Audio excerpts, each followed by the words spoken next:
Syifa Fia dari kelas 1B program studi D3 Kebidanan Bandung. Di video kali ini aku bakal ngebahas tentang Pancasila sebagai nilai etika dalam tenaga kesehatan, yang merupakan salah satu tugas ujian praktik dalam mata kuliah Pancasila yang diampu oleh Bapak Supriyono, SPD MPD.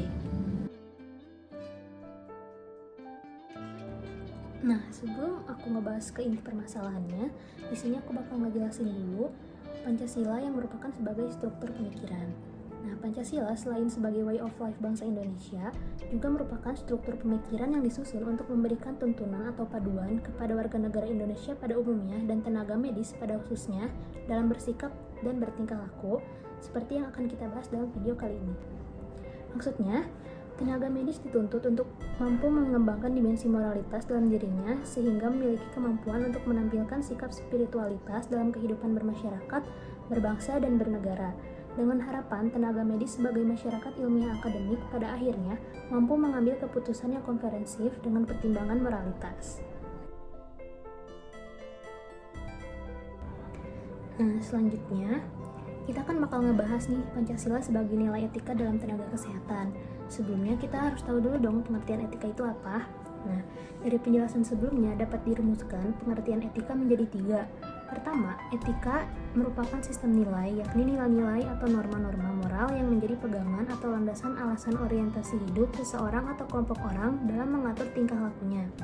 Yang kedua, etika merupakan kumpulan asas-asas akhlak atau moral atau semacam kode etik.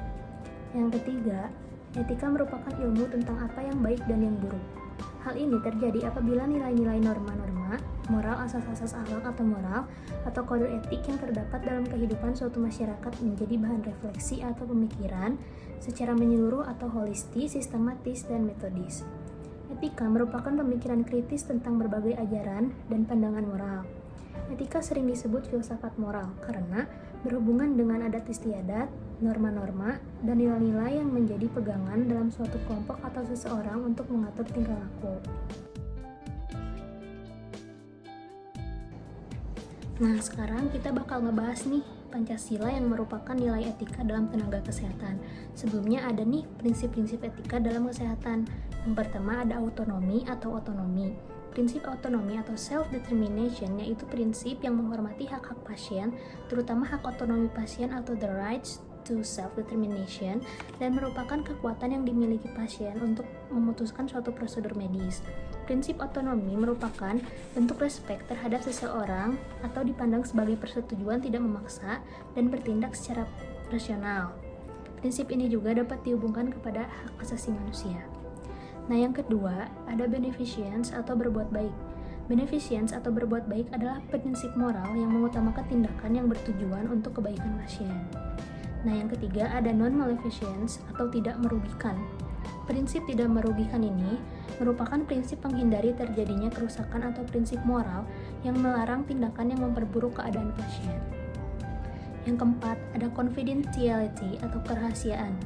Sebagai tenaga medis, kita perlu menjaga nih kerahasiaan pasien dan tidak membocorkannya kepada siapapun tanpa seizin klien.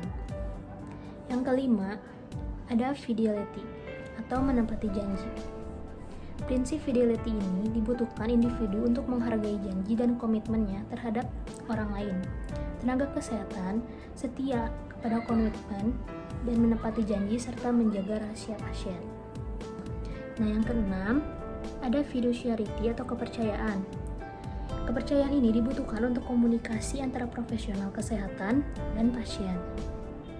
Yang ketujuh, ada justice atau keadilan, yaitu prinsip moral yang mementingkan fairness dan keadilan dalam bersikap maupun dalam mendistribusikan sumber daya, atau pendistribusian dari keuntungan, biaya, dan risiko secara adil. Nah, yang terakhir ada veracity atau kejujuran. Prinsip veracity berarti penuh dengan kebenaran. Nilai ini diperlukan oleh pemberi pelayanan kesehatan untuk menyampaikan kebenaran pada setiap pasien dan untuk meyakinkan bahwa pasien sangat mengerti.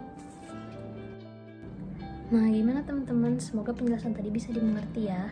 Sebelum ditutup, aku bakal nyampein beberapa pesan untuk teman-teman dari tenaga kesehatan. Nah, etika itu sangat penting ya untuk diterapkan, begitu pula dalam dunia kesehatan masyarakat. Beberapa orang mengartikan bahwa etika kesehatan hanyalah sebagai konsep untuk dipahami dan bukan merupakan dari bagian diri. Padahal etika kesehatan sangatlah penting dimiliki dan diterapkan setiap berhadapan dengan pasien atau klien.